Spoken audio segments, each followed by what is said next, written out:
Sizlar ham mani farzandlarimsizlar. Sizlar ham mana shu jonajon O'zbekistonimizga munosib. Assalomu alaykum muhtaram prezidentim Shavkat Mirziyoyev. Bu video murojaatim sizga menga tuhmat bilan jinoiy ish qo'zg'atildi. Menga kuchli bosim bo'ldi.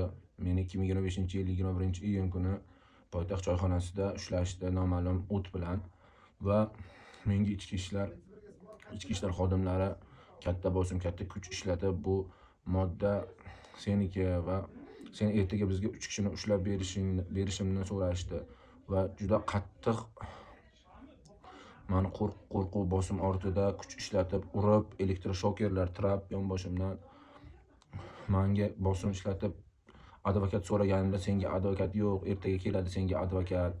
Sen hozir yozib berasan hamma narsani deb meni majburlab yozdirishdi. Va men ular xohlagan narsani yozib berdim.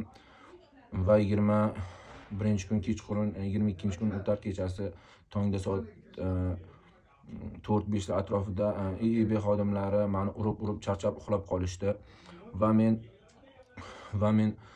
boyagi o'tni, zardoli bargidagi o'tni juda qattiq qo'rqqanimdan yeb qo'ydim va ular o'rnidan turib shu oralig'ida telefonim zaryadkada turuvdi. Telefonimni olib xotinimga o'tni yeb qo'yganim, ular uxlab qolgani haqida SMS yo'lladim. Va meni 22-kuni 3 ta JQB xodimlari Shahzod, Asilbek ismli shaxslar meni uyimdagilar bilan ham, advokat bilan ham ta'minlashmadi va noqonuniy ushlab turishdi. Oqibatda sog'lig'imga juda jiddiy zarar yetdi.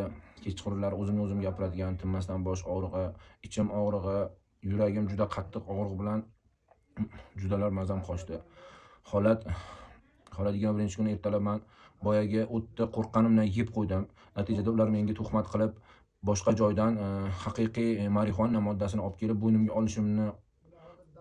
olishimni majburlab bu seniki edi, bu ham deb menga kuchlatib urishib bosim o'tkazishdi.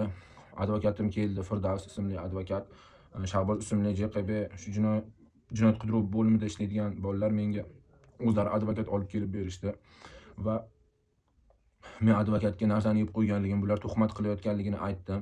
Advokat sen hech qanday bularga bu narsani isbotlab bera olmaysan. Bular kuchli tizim, bularga qarshi chiqa olmaysan, seni qamab qo'yishadi deb advokatim tergov bo'lim boshlig'i Anvar aka, Ochiliyev Anvar aka, Ruslan aka, Qarshahar IIB o'rinbosari 4 kishi, 5 kishi atrofida meni so'roq qilishdi va so'roqda to'g'risini aytsang qamamaymiz.